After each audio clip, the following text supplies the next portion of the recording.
শাহজালাল মুজরুদি আমনির বয়স তখন 12 বৎসর। জঙ্গলে গেলেন, যাওয়া মাত্রই মামা আড়াল থেকে দেখতেছে জঙ্গলের ভিতরে একটা হরিণী শাহজালাল মুজরুদি আমনি রহমাতুল্লাহি আলাইহি কাছে আইসা জবান খুলে গেল, আর চোখের পানি জড়ায়া জড়ায়া হরিণীটা কান্দে আর বলতেছে, ও আল্লাহর ওলি, আমি বড় অসহায়, আমি নির্যাতিতা, আমি বড় কষ্টে আছি, বড় দুঃখে আছি।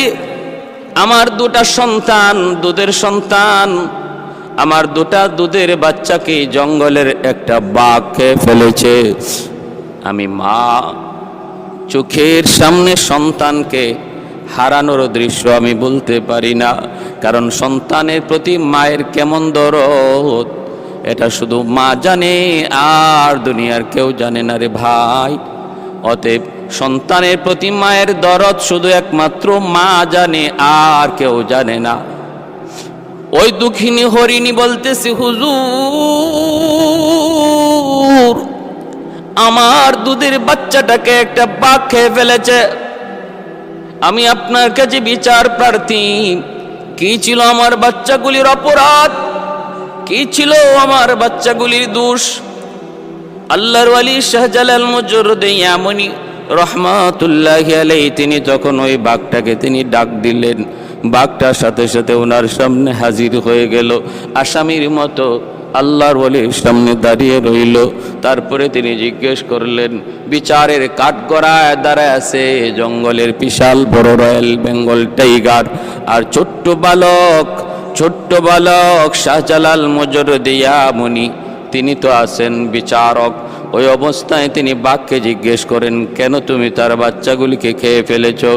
বাঘ তখন অনুরোধ করে, বাঘ তখন আসামির কায়দায় বলতেছে, উস্তাদজি, আমি বড় ক্ষুধার্ত, আমি চরম ক্ষুধার্ত ছিলাম। ওই অবস্থায় ক্ষুধার জ্বালা সইতে না পেরে আমি তার 2টা বাচ্চা খেয়ে ফেলেছি। আমি বহুত বড় অন্যায় করে ফেলেছি, অপরাধ করে ফেলেছি। আপনি যেমন শাস্তি আমাকে দেন না কেন গো, আমি শাস্তি মেনে নিব। এই কথা বলতেই শাহজালাল মুজরুদি আমনি বাঘটার একটা চর মারলেন, একটা থাপ্পড় মারলেন, আর বাঘটা কিছু দূর যাইয়া তার করে যেভাবে বমি করে ওই রকম বমির মতো করে বাচ্চা 2টারে পেট থেকে ফালায়া দিল। আল্লাহর কুদরতে ওই 2 বাচ্চাটা আল্লাহ পাক রব্বুল আলামিন তাদেরকে জীবিত করে দিলেন। দৃশ্যটা দেখলেন দূর থেকে দাঁড়ায়া মামা আহমদ কবির রহমতুল্লাহি আলাইহি তিনি তখনই সেজদায় পড়ে আল্লাহর কাছে শুকরিয়া আদায় করেন, আর বললেন, ভাবলেন আমার ভাগনা আল্লাহ রহমতে কামালতির উচ্চ পর্যায়ে পৌঁছে গেছে। ও ভাইরা, বন্ধুরা, 12 বছরের বালক শাহজালাল মুজরুদি আমনি আল্লাহ পাক এত বড় কামালতি বুজুর্গি দান করলেন, জঙ্গলের হিংস্র প্রাণীরা পর্যন্ত তার বিচারক মানে। তারপরেই মামা বলতেছেন, বাবা যাও, ভারতবর্ষে যাও, এই যে মাটি দিয়ে দিলাম, এই মাটি লইয়া যাও। আল্লাহর ওলি রওনা দিয়া দিলেন ভারতবর্ষে। ভাইরা বন্ধুরা, রাস্তায় অল্প অল্প করে কিছু কিছু সাথী ওনার সঙ্গী হলো, আসলেন ভারতের দিল্লি। তখন বহুত বড় একজন বুজুর্গ বসবাস করতেন, নিজামউদ্দিন আউলিয়া, হযরত নিজামউদ্দিন আউলিয়া রহমাতুল্লাহি আলাইহি। অনেক খবর পেয়ে ওনার দরবারে মেহমান ডাকলেন। ইয়ামেন থেকে একজন বুজুর্গ এসেছেন। ভাইরা বন্ধুরা, খাজা নিজামউদ্দিন আউলিয়া রহমাতুল্লাহি আলাইহি মেহমান হিসাবে রাখলেন। মেহমানদারি করতেছেন, কারণ মেহমানদারি করে আমার নবীর সুন্নত। মান আরাদা আন ইয়াবসুতার রিজকা ফালইউকরিম দাইফাহ আও কামা ক্বালা আন-নবিয়্যু আলাইহিস সালাতু ওয়াস সালাম। আল্লাহর নবী বলেন, উম্মতের দল, যদি তুমি রিজিকের মধ্যে প্রশস্ততা চাও, রিজিকের মধ্যে যদি বরকত চাও, যদি তুমি চাও তোমার রিজিক বাড়ক, ব্যবসায় সফলতা চাও, চাকুরিতে প্রমোশন চাও, দুনিয়ার কামিয়াবি যদি চাও, তাহলে আমি নবী বললাম মেহমানের কদর করো, মেহমানের কদর যেই ঘরে হয় এই ঘরের মধ্যে আল্লাহ পাক রিজিকের কোনো অভাব রাখে না, রিজিকের অভাব আল্লাহ রাখে না, রিজিকের প্রশস্ততা বাড়ায় দেয়। শাহজালাল মুজরিদ ইয়ামানি খাজা নিজামুদ্দিন আউলিয়া রহমতুল্লাহি আলাইহির দরবারে তিনি মেহমান। এইবার খাজা নিজামুদ্দিন ওনাকে পরীক্ষা করতে চাইলেন, কামালতিয়ার বুজুর্গে কি পরিমাণ অর্জন হয়েছে, কি পরিমাণ বুজুর্গ, কত বড় বুজুর্গ। পরীক্ষা করার জন্য তিনি রুটির ভিতরে আগুন ঢুকায়া খানা হিসাবে দিয়ে দিলেন। আর তিনি ভাবলেন যদি আল্লাহর ওলি হয়, যদি বুজুর্গি আর কামালতি তার হাসিল হয়ে থাকে, আল্লাহর ওলিরা বিসমিল্লাহ বলে যদি রুটি খায়, ওই খানা যদি বিষও থাকে আগুনও থাকে, সেই আগুনকে আল্লাহ পানি বানায় দেয়। শাহজালাল মুজরিদ ইয়ামানি রহমতুল্লাহি আলাইহি কাশফের মাধ্যমে তিনি বুঝতে পেরেছেন এই রুটির ভিতরে আগুন। তিনি বিসমিল্লাহ বলে তিনি রুটি খেয়ে ফেললেন, আগুন সহ খেয়ে ফেললেন। নিজামুদ্দিন আউলিয়া তিনি দেখলেন, দেইকাই তার বুঝ হয়ে গেছে এই বালক সাধারণ কোনো বালক নয়, যুবক সাধারণ কোনো যুবক নয়, সে আল্লাহর দরবারে তার বুজুর্গি আর কামালতি বহুত উঁচু। मैं तालिब मौला को मेरे इश्क़ निराला, मैं तालिब मौला को मेरे इश्क़ निराला, है जुमला जहाँ जिनके तजल्ली से उजाला, है जुमला जहाँ जिनके तजल्ली से उजाला, मादर दो जहाँ गैर खुदा यार नदरे, जुजियात खुदा ही दिगर कार नदारेम, जुजियात खुदा ही दिगर कार नदारेम। এখান থেকে সিপাহসালার নাসিরউদ্দিন রহমতুল্লাহি আলাইহি ইনিও বহুত বড় বুজুর্গ, বহুত বড় ওলি। ওনাকে সঙ্গে লইয়া তিনি রওনা দিবেন সিলেটের উদ্দেশ্যে। কারণ হলো সিলেটে তখন এক অত্যাচারী বাদশা ছিল যার নাম গৌরগোবিন্দ। গৌরগোবিন্দ ছিল বহুত বড় অগ্নি পূজারী, মূর্তি পূজারী, এবং সে ছিল জালেম, জুলুম করত মুসলমানদের উপরে। তার ছিল কঠিন জুলুম। তার রাজ্যে নিষিদ্ধ ছিল গরু জবাই করা। বুরহানুদ্দিন নামে আল্লাহর বহুত বড় এক বুজুর্গ, তিনি তার একটা সন্তান বহুদিন পরে আল্লাহ তারে দান করেছেন। ওই সন্তানের আকিকা পালন করতে যায় সে একটা গরু জবাই করেছিল। আর ওই গরু জবাই করার পর এর একটা গোশতের টুকরা একটা কাক টুটে করে নিয়ে গেল আর গৌরগোবিন্দের প্রাসাদের মধ্যেই নিয়ে ফেলাইল। ঘটনা বুঝছেন? উনি কিন্তু গরু জবাইটা করেছেন আড়ালে, কিন্তু আল্লাহ পাকের বিধান, কুদরত আল্লাহর, মানসা আল্লাহর। কাক তার টুটে করে ওই গোশতের টুকরা নিয়ে গৌরগোবিন্দের প্রাসাদেই যাইয়া ফালালো। কর্মচারীরা পেয়ে গেল, হইচই শুরু হয়ে গেল, বাদশার মাথা নষ্ট। আমার রাজ্যে গরু জবাই, এত বড় সাহস কার? খোঁজ লাগাও, তালাশ লাগাও। আমার ভাইরা বন্ধুরা তালাশ করে করে তারা পেয়ে গেল বুরহানুদ্দিন তার সন্তানের আকিকা করেছে। এই আকিকার গোশতের টুকরা তার রাজদরবারে কাকের মাধ্যমে পৌঁছছে। চরম ক্ষিপ্ত হল বাদশা, বুরহানুদ্দিনের কাছে তার সৈন্য সামন্ত পাঠায় দিল। সংক্ষেপে বলি, ওই অবস্থায় বুরহানুদ্দিনের সন্তান দীর্ঘদিন পরে যাকে আল্লাহ পাক একটা নেক সন্তান, যাকে একটা সুন্দর ফুটফুটে সন্তান দান করেছেন, ওই সন্তানটারে বাবার চোখে হত্যা করে ফেললো। নিষ্পাপ অবুঝ শিশুটাকে হত্যা করে ফেললো। আর বুরহানুদ্দিনের ওই হাত, যেই হাত দিয়ে সে গরু জবাই করেছে, এই গরুটাকে, এই গরু জবাই করেছে যেই হাত দিয়ে, হাতটা কেটে ফেললো। কারণ হিন্দুরা, মূর্তি পূজারীরা, গরু পূজারীরা, তারা তো গরুকে মা মনে করে, মা মনে করে, গরুকে দেবতা মনে করে, দেবতা। ভাইরা বন্ধুরা, ওরা তো সব কিছুকে দেবতা মনে করে। কোটি কোটি দেবতা, কোনো অভাব নেই। যেই জিনিসটারই তারে অবাক কিছু দেখে এটাকে দেবতা বলতে সময় লাগে না। বটগাছ যদি হয় 200 বছর, বটগাছকেও ওরা দেবতা মনে করে। বহু হিন্দু আছে এমন যারা বটগাছেরও পূজা করে, বটগাছেরও পূজা করে, গঙ্গা নদীর পূজা করে। এতদিন যাবৎ এই নদী চলে আসতেছে, অতএব এটাই খোদা, এটাই দেবতা, এরও পূজা করে। গরু গাভী দুধ দেয়, দুধ দেয়, হায় হায় উলান কাটলে পরে দুধ পাওয়া যায় না। তখনই দুধটা আসলো কোথা থেকে? দুধটা আসলো কোথা থেকে? উলান কাটলে কোনো দুধ পাওয়া যায় না। একে একে আমাদেরকে প্রতিদিন দুধ দেওয়া যায়, কিন্তু দুধের কাটলে পরে দুধ পাওয়া যায় না। গরু আমাদের দেবতা, গাভী আমাদের মা, এইভাবে অসংখ্য অগণিত দেবতা বানায় রাখছি।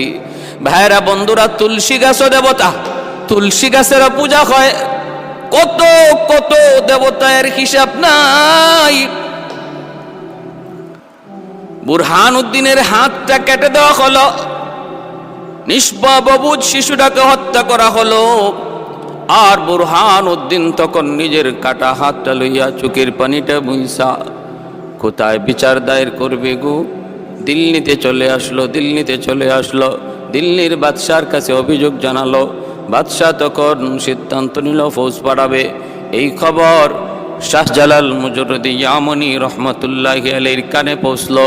ইনি বুরহানুদ্দিনের কাছ থেকে ডিটেল শোনার পর সিদ্ধান্ত নিলেন ইনি অত্যাচারী বাদশাহ গৌরগোবিন্দের বিরুদ্ধে জিহাদ করবেন, তার অত্যাচার তিনি বন্ধ করবেন, জুলুমের তিনি প্রতিবাদ করবেন। কারণ একজন মুমিন কখনো জুলুম চোখ বুজে সইতে পারে না রে। মুমিন জুলুম করেও না, জুলুম সইতেও পারে না, প্রতিবাদ করবেই। আল্লাহর নবী বলেন, মান রাআ মুনকারান ফালইয়ুগাইয়ির বিয়াদিহি ফাইন লাম ইয়াস্তাতি ফাবিলিসানিহি ফাইন লাম ইয়াস্তাতি ফাবিকলবিহি ওয়া যালিকা আদআফুল ঈমান। নবী বলেন, যখন অন্যায় দেখো, জুলুম দেখো, তখন তুমি হাত দ্বারা সেটা প্রতিহত করো। যদি তুমি হাত দ্বারা না পারো, জবান দিয়া প্রতিবাদ করো। জবান দিয়েও যদি তুমি না পারো, তাহলে অন্তর দিয়ে ঘৃণা করো। নবী বলেন, যালিকা আদআফুল ঈমান, এটা হলো ঈমানের সর্বনিম্ন স্তর।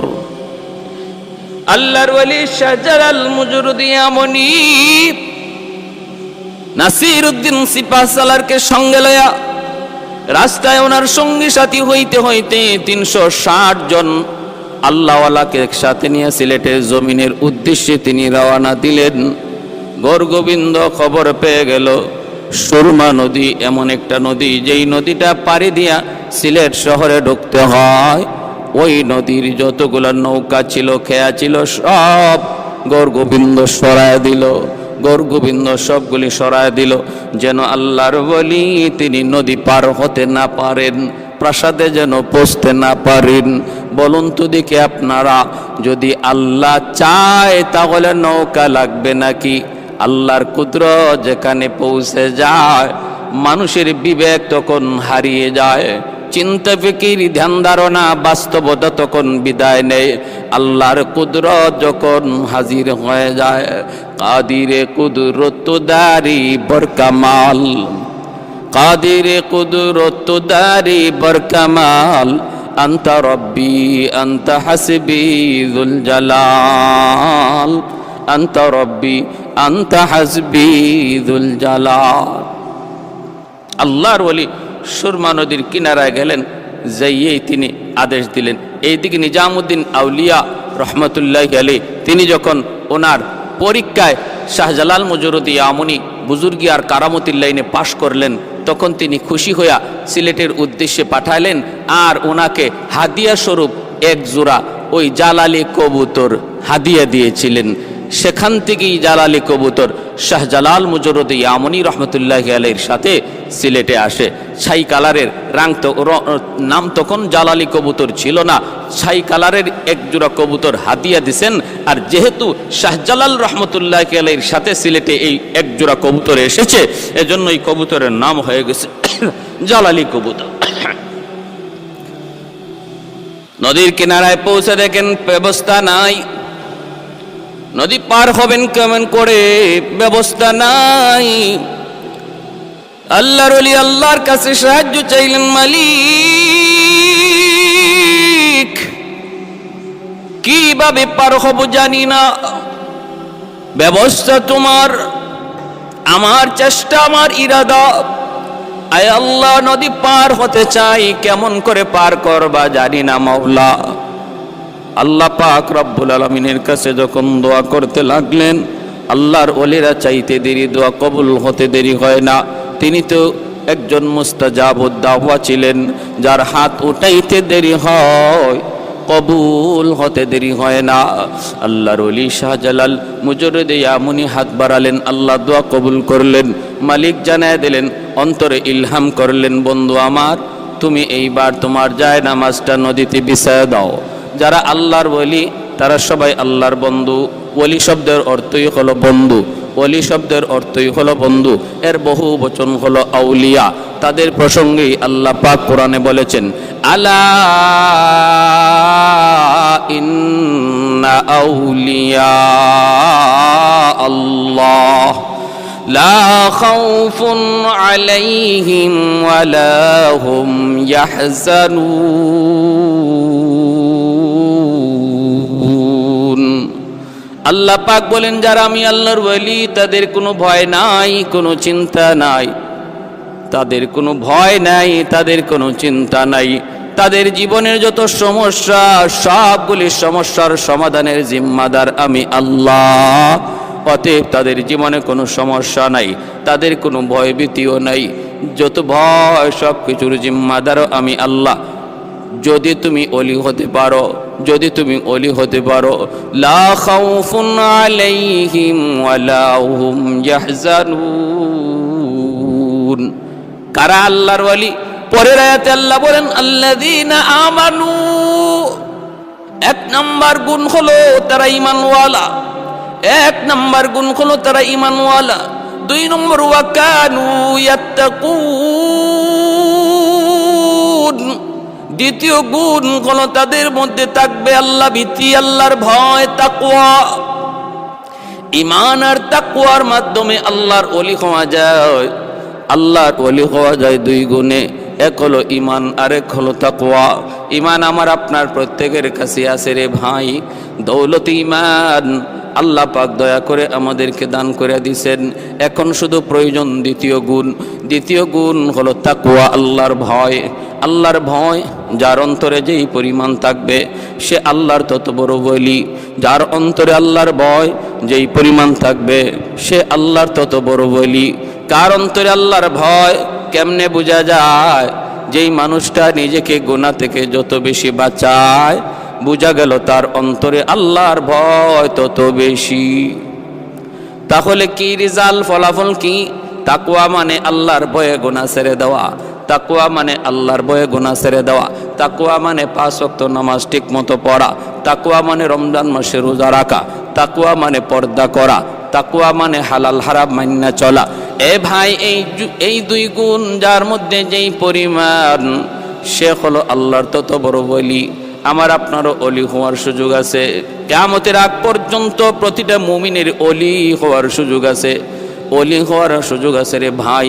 নিয়ত যদি করি এখন থেকে আমি আর কোনো গুনাহ করব না, তওবা করলাম আমি আর কোনো গুনাহ করব না, আর নামাজ তরক করব না, আর সুদ খাবো না, ঘুষ খাবো না, আর আমি বেপরদায় চলবো না। এই যদি এখন থেকে নিয়ত করি, পাক্কা নিয়ত করি, নিয়ত করা মাত্রই আল্লাহ পাক আমার নাম ওলি দপ্তরে লিখে দিবে। আল্লাহু আকবার।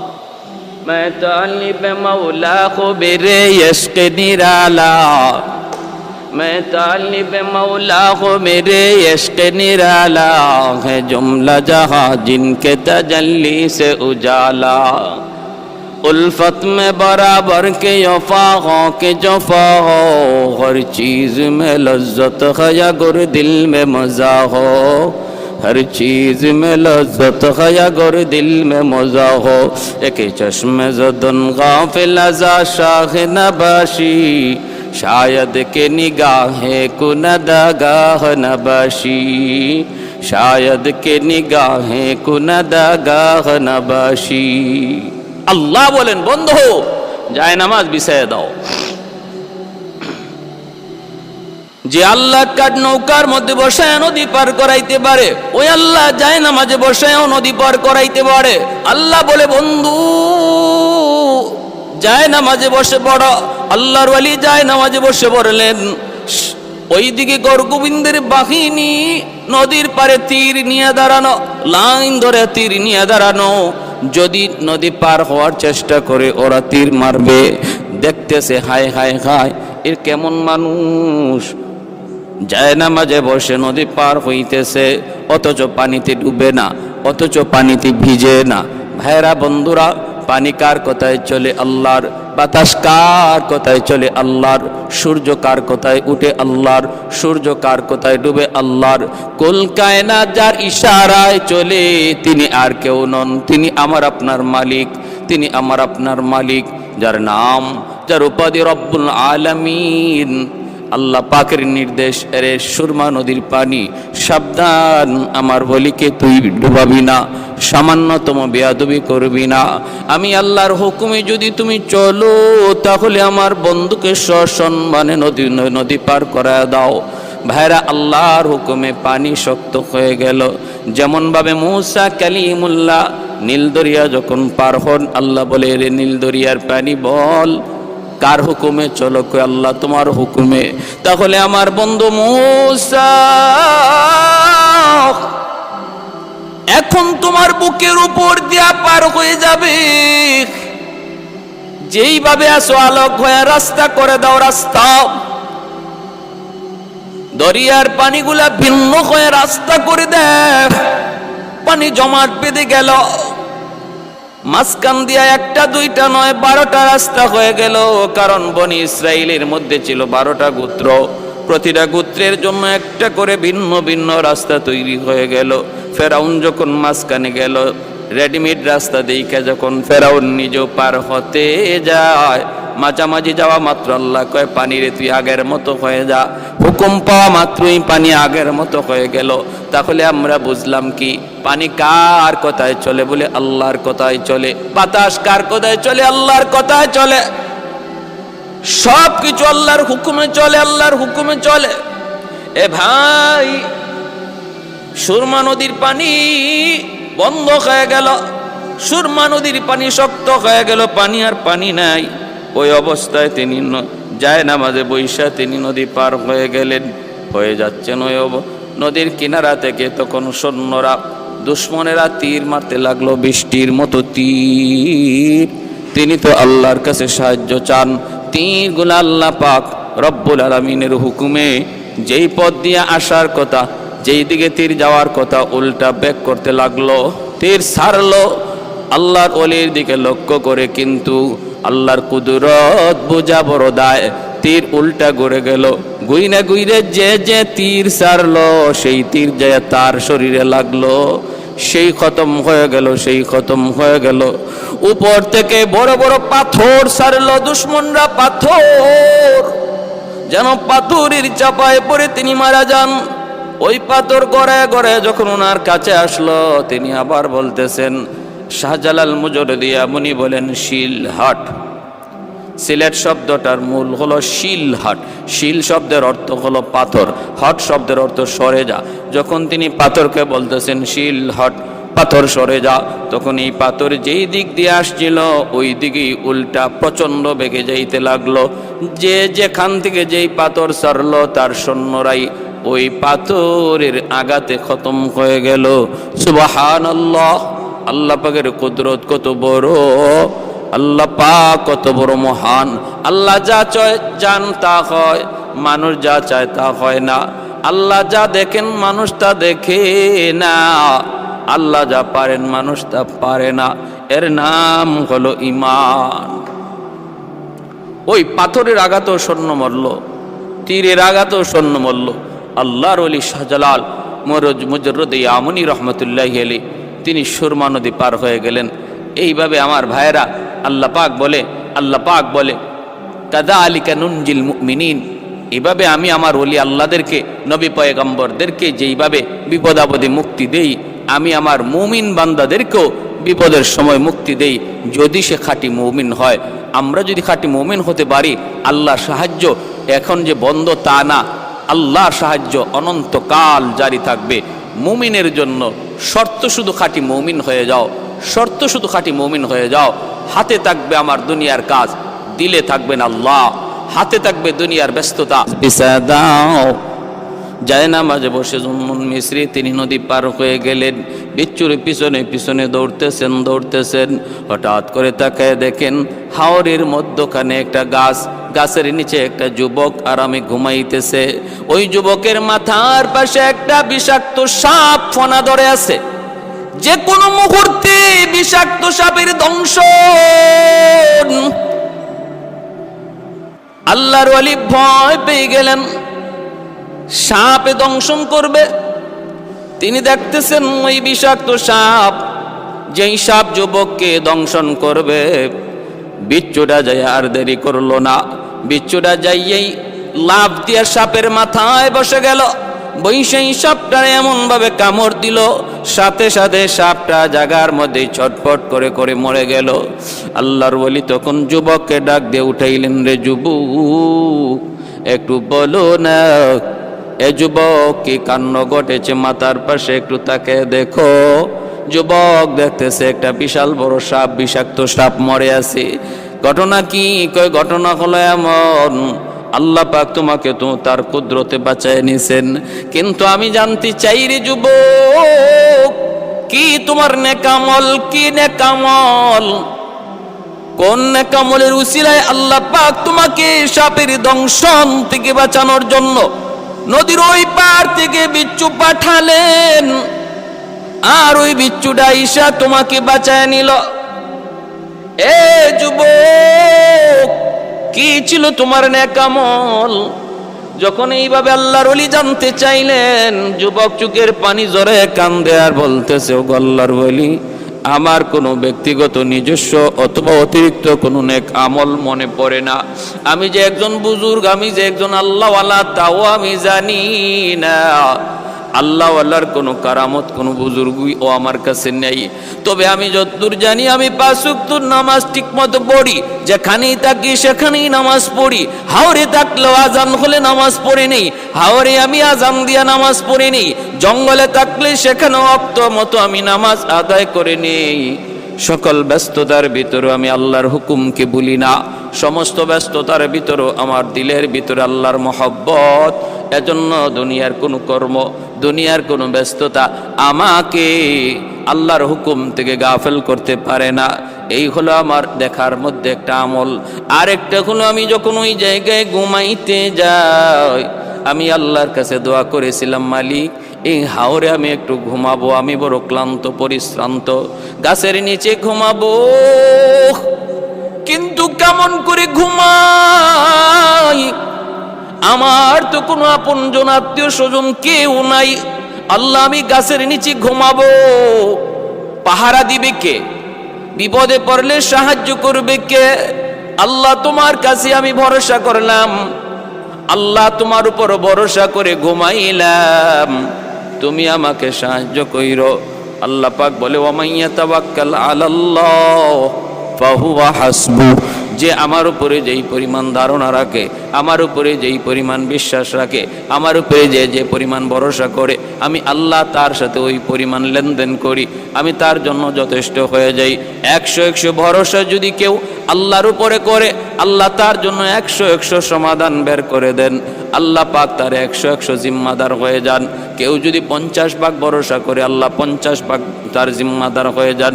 এজন্য ভাইরা বন্ধুরা, ভরসা করব কার উপর? আল্লাহর উপর। তাওয়াক্কুল করব কার উপর? আল্লাহর উপর। কত %? 50 কয় না, 60 কয় না, 70 কয় না, 80 কয় না, 90 কয় না, কত কয়? 100 100% তাওয়াক্কুল করব আল্লাহর উপর।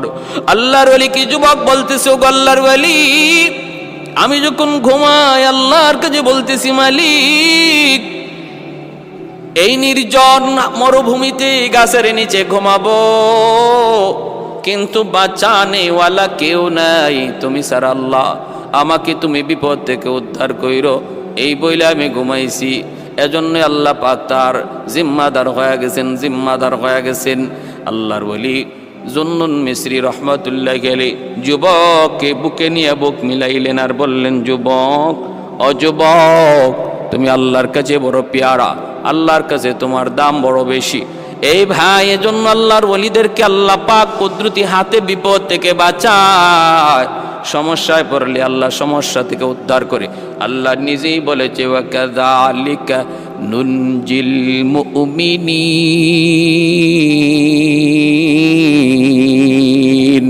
মুমিনদেরকে আমি আল্লাহ এইভাবে উদ্ধার করি। শাহজালাল মুজরদি আমনিকে আল্লাহ পাক সুরমা নদী পার করায় দিলেন যায় নামাজে বসা। এইবার গৌরগোবিন্দের প্রাসাদ, গৌরগোবিন্দ আত্মগোপন করলো, বাঁচার জন্য আত্মগোপন করলো। ভাইরা বন্ধুরা, নাসিরউদ্দিন সিপাহসালার রহমতুল্লাহ আলাইহি তিনি আজান দিলেন। আজান দেওয়া মাত্রই দেখা যায় গৌরগোবিন্দের প্রাসাদগুলি আজানের আওয়াজে একে একে ধসে পড়লো। গৌরগোবিন্দ পলায়ন করলো, সৈন্য সামন্ত খতম হয়ে গেল। ভাইরা বন্ধুরা, জুলুমের অবসান হলো, জুলুমের অবসান হলো, জুলুমের অবসান হলো। আল্লাহর ওলি শাহজালাল মুজরদি আমনি রহমতুল্লাহ আলাইহি 360 জন আউলিয়া লইয়া সিলেটের পবিত্র জমিনে যায় ঢুকলেন।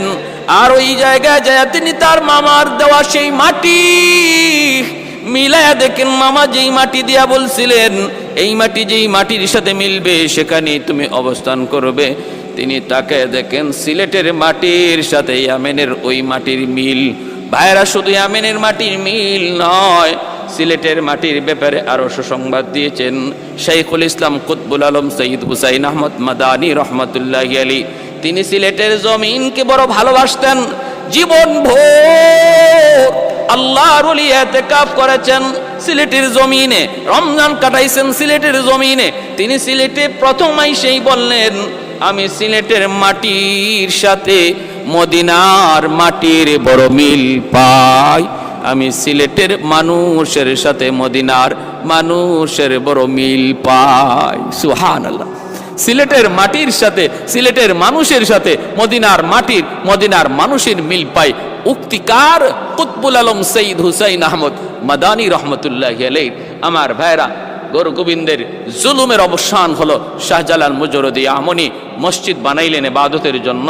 এইবার পানি লিয়া লাগছে বড় সমস্যা। সিলেটের তখন মানুষের পানির নেওয়ার উৎস একমাত্র ছিল সুরমা নদী। এই সুরমা নদী থেকেই পানি নেওয়া হতো, পানির ব্যবস্থা ছিল। কিন্তু নদীর পানিটা ছিল ঘোলা এবং স্রোত, এজন্য এই পানি খাওয়ার উপযুক্ত ছিল না, পানি খাওয়া উপযুক্ততা ছিল না। সবাই এই আল্লাহর ওলির কাছে আবদার জানাইল যে একটু পানির ব্যবস্থা করেন, আমাদের জন্য একটু পানির ব্যবস্থা করেন।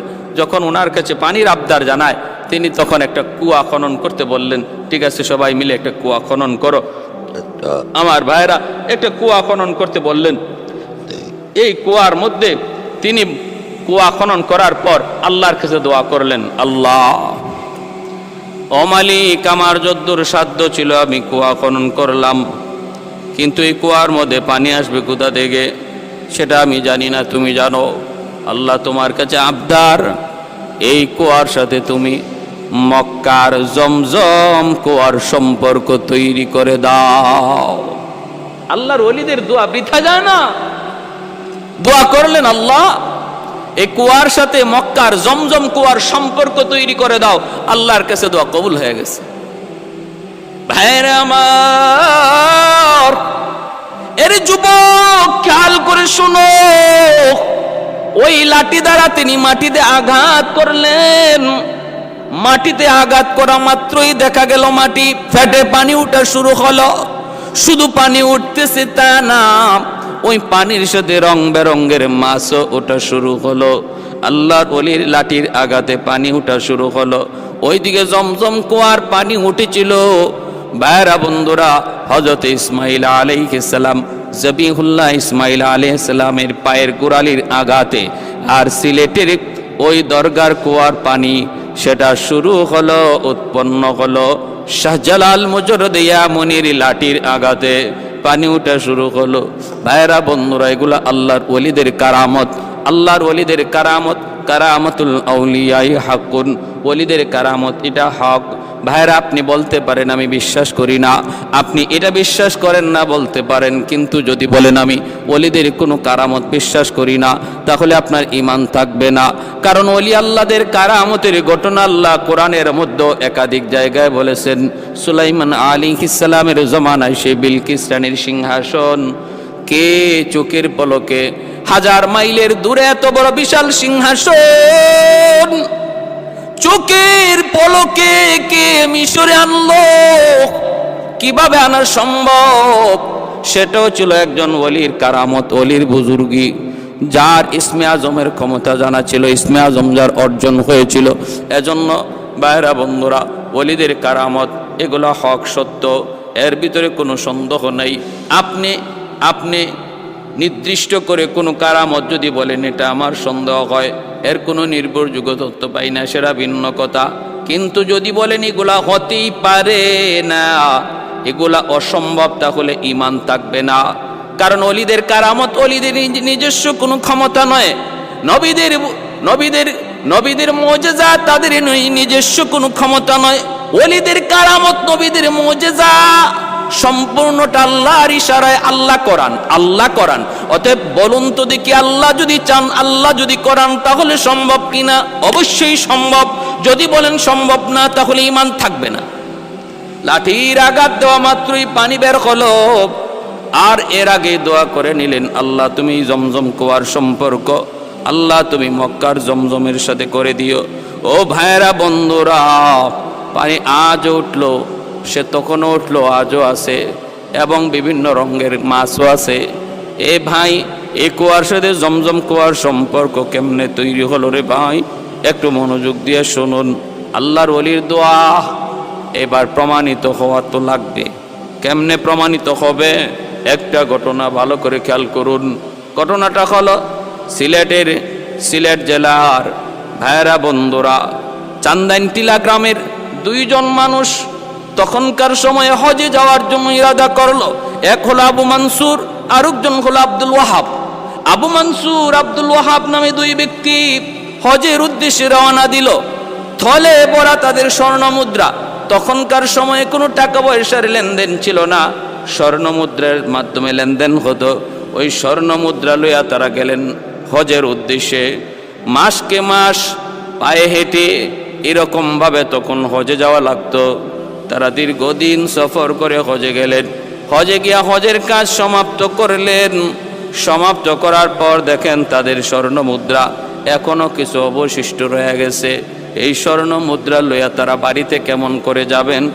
যদি রাস্তাঘাটে কত ডাকাতের ভয়, কত লুটতরাজের ভয়, যে কোনো জায়গায় ডাকাতি হয়ে যেতে পারে। অতএব এই স্বর্ণ মুদ্রা লইয়া বাড়িতে পৌঁছানো সম্ভব না। করা যায় কি? তখন তারা চিন্তা করলেন, আমরা তো জানি সিলেটের ওই শাহজালাল কুয়ার সাথে জমজমের সম্পর্ক। শাহজালাল মজরুদি ইয়ামনি রহমতুল্লাহি আলাইহি দোয়ার কারণে, যার সঙ্গে 360 জন আউলিয়া ছিলেন, যার কারণে সিলেটের জমিনকে 360 আউলিয়ার দেশ বলা হয়। পূর্ণভূমি ওলি আল্লাহর জমিন। এখনো সিলেটের বিভিন্ন জায়গায় ওই আল্লাহর ওলিদের কবর, বিভিন্ন জায়গায় তারা শুয়ে আছেন। তারা 2 জন চিন্তা করে, আমরা যদি জমজম কুয়ার মধ্যে আমাদের সেই স্বর্ণ মুদ্রার থলিটা যদি জমজম কুয়ায় ফেলে দেই, যদি যুগ সাজেশ থাকে, তাহলে তো এই স্বর্ণ মুদ্রা ফালাইমু এখানে, পাইমু যায়া সিলেটের দরগার কুয়ায়। সম্পর্ক যদি থাকে তাহলে হবে না কেন?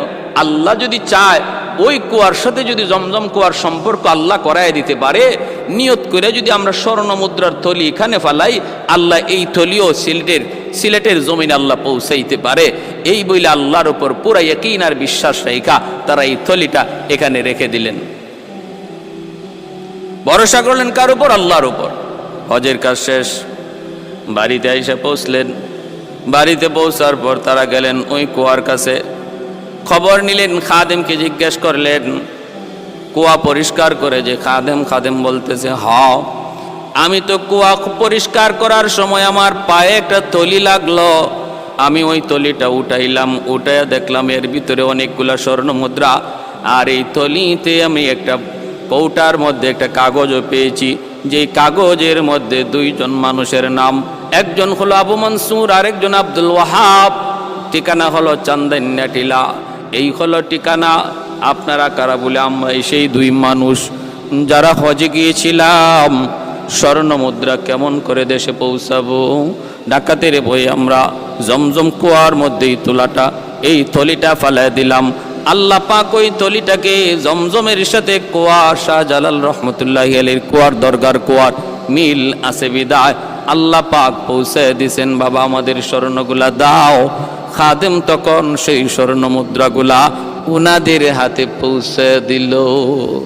আহাদুল লাইসা কামিসলি সামাদুল লাইসা কাফাদলি লিমানিল মুলকু তুগু ই তু সাজাওয়ার খুদাই, তু খুদাওয়ান্দে ইয়ামিনি তু খুদাওয়ান্দে ইয়াসারি, তু খুদাওয়ান্দে জামিনি তু খুদাওয়ান্দে সামাই, তু রহিমি তু করিমি তু সামিঈ তু বসিরি, তু মুইদ্দি তু মুদিল্লি তু মালিকিল আরশি বজাই।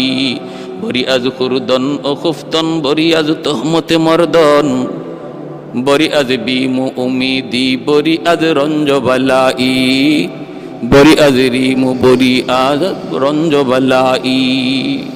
ভাইয়েরা বন্ধুরা, এজন্য বলতেছিলাম আমার ভাই শাহজালাল মুজররদি ইয়ামনি রহমতুল্লাহি আলাইহি কত বড় বুজুর্গ, কত বড় আল্লাহর ওলি, জীবনে বিয়ে শাদী করেন নাই, এজন্য ওনার উপাধি ছিল মুজাররাদ। কেন? আমি আপনি যদি মনে করি তাহলে আমিও বিয়া করবো না, বলে না, আমার আপনার জন্য এই হালত না। তিনি যেই হালতে ছিলেন তার জন্য সেটা জায়েজ, কারণ তার দিলের ভিতরে, তার পশমে পশমে, গোড়ায় গোড়ায় আল্লাহর মহব্বত ছিল, আল্লাহর মহব্বত ছিল। বিদায় তাদের সাথে আমাদের মাসালা, আমাদের জিন্দগি ফিট করলে চলবে না। 360 আউলিয়ার জমিন। আর ওই যে ভাইয়েরা বন্ধুরা, নাসিরউদ্দিন সিপাহ সালাহ রহমতুল্লাহি আলাইহি উনি একদিন ওই কবুতরের জোলা খেয়ে ফেলেছিলেন। এটাও আমরা পেয়েছি তারিখের কিতাবের মধ্যে। ওই যে কবুতরের জোড়াটা নিজামুদ্দিন আউলিয়া ওনাকে উপহার দিয়েছিলেন, ওই কবুতরের জোড়াটা খেয়ে ফেলেছিলেন নাসিরউদ্দিন সিপাহ সালাহ রহমতুল্লাহি আলাইহি। শাহপরান রহমতুল্লাহি আলাইহি, শাহপরান শাহজালাল মুজররদি রহমতুল্লাহি আলাইহির ভাগনা শাহপরান রহমতুল্লাহি আলাইহি কবুতরের জোড়াটা খেয়ে ফেলেছিলেন। তখন তিনি বলছিলেন, ভাগনা এটা করলা কি? এটা তো একটা উপহার। তিনি সাথে সাথে ওই কবুতরের বাঘগুলা ছিল সবগুলা বাঘ একত্রিত করে আল্লাহর নামে দোয়া করলেন, ফু দিলেন, পাক থেকে অসংখ্য অগণিত কবুতর তৈরি হয়ে গেল। আজও সিলেটের জমিনে আপনি যদি দরগায় যান, এত অসংখ্য অগণিত কবুতর দেখবেন, সেটা ওই এক জোড়া কবুতরের বংশধর। ভাইয়েরা বন্ধুরা, আমি বলতেছি কোথায় যে আল্লাহর ওলিদের কারামত এগুলা আল্লাহর পক্ষ থেকে হয়, তাদের নিজস্ব ব্যক্তিগত কোনো ক্ষমতার বলে নয়। আল্লাহর পক্ষ থেকে যেই সমস্ত বিষয় হয়, এর মধ্যে আমার আপনার চিন্তা, ফিকির, চেতনা, আমার যুক্তি, আমার বিবেক সব ফেল হয়ে যাবে। নবীদের মুআজিজার সামনে যেমন আমাদের যুক্তি সমস্ত অকেজু, ওলিদের কারামতের সামনেও আমার আপনার যুক্তি সম্পূর্ণটাই অকেজু। অতএব আমরা জানতে পারলাম যে মক্কার ওই জমজম কুয়ার সাথে সিলেটের দরগার কুয়ার সম্পর্ক রয়েছে। আল্লাহ আমাদের সবাইকে বুঝার এবং ওলি আল্লাহদের মতো জীবন গড়ার, তাদের মতো হওয়ার, আল্লাহর ভয় অন্তরে নিয়ে চলার তৌফিক আল্লাহ আমাদের সবাইকে দান করুন। ওয়া আখির দাওয়া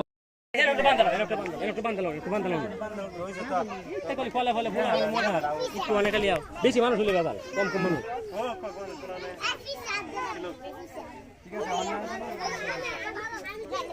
আচ্ছা, আমরা নিয়ম করুন একটু খেলে আলাই। জামাল প্রথমে টেস্ট করে লাই, প্রথম টেস্ট করে লাই নাকি? তোমরা হচ্ছে মাথার মারে লাগবা।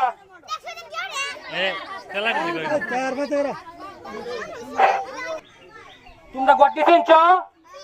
তোমরা জানো খালে সেটার নাম কি? সবাই একটা হাত তালি দাও, সবাই দাঁড়িয়ে। ঠিক আছে, না ঠিক আছে নি? আমরা একটা পরীক্ষা করে ভাই, টেস্ট পরীক্ষা।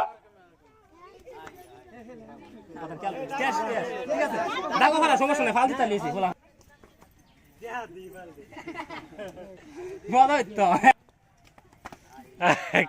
বাংলাদেশ, পাকিস্তান, বাংলাদেশ, ভারত।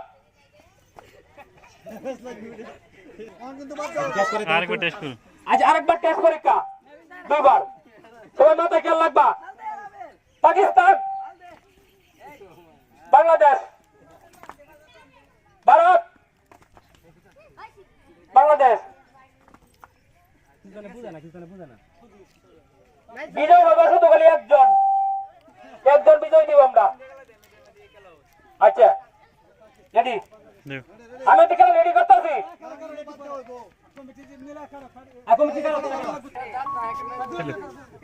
এক দুই তিন করে আমি রেডি করাম। এক দুই তিন। পাকিস্তান, বাংলাদেশ। কেউ ভয় নাই, যারা সাহস আছে পরীক্ষা পাস করতে পারবা, এমবিবিএস পাস করতে ডাক্তার হইবা। ধন্যবাদ। রেডি, পাকিস্তান, রেডি তো, বাংলাদেশ, ভারত,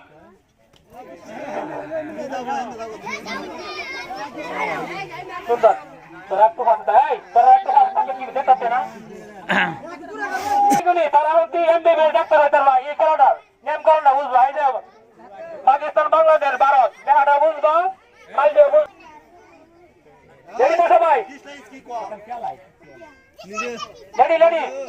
বাংলাদেশ, পাকিস্তান। যারা কমিটি